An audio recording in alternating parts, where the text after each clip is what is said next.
Okay, the next use case is around actually using it to write like executive summaries and proposals. So similar, I can select an assistant. Right now it's linked to all my past performances and an opportunity. Very simple prompt. This one's trained on how to build executive summaries. Simply tell it, build me an executive summary for this opportunity. It's searching through the files, it's searching through my past performances, and then it instantly starts to build that first draft of an executive summary tailored to my company based on my company strategies, my visions, my tones, my styles, things like that. Now, again, the nice thing is you can verify the citations, so where the information is actually coming from within my files. And then you don't need to take the first draft. So I can tell it, make this more strategic, help differentiate us, make it more detailed, make it more innovative. I can also say, I want you to add my past performances to a table. So again, it's searching through my past performances, and it's going to go ahead and it's going to iterate, and it's going to build a second version of this draft in a couple seconds. And it's going to take in that feedback I gave it. So now I can see it's adding a table directly in there, highlighting our value propositions, ultimately highlighting any sort of natural command I give it. And then you can also talk to it. So let's say you're more comfortable talking to the AI. I can tell it, I want these headers removed.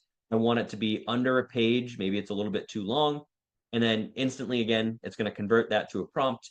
And then you can send it and it's going to respond to that prompt. So here it's going to take it and it's going to bring it down. So it's within one page. It's going to remove those headers, which look a little bit funny in an executive summary. And now I have a nice first draft of my executive summary we can go with. So that's one way to use the AI.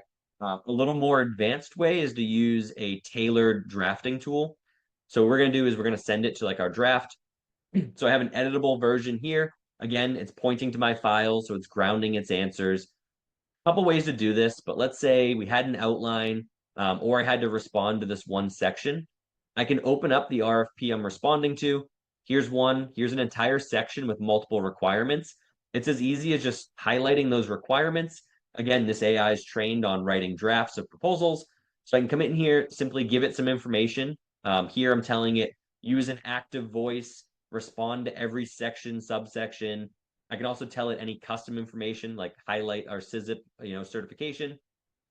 And then it's as simple as just all these quick actions, but I can hit respond to requirements.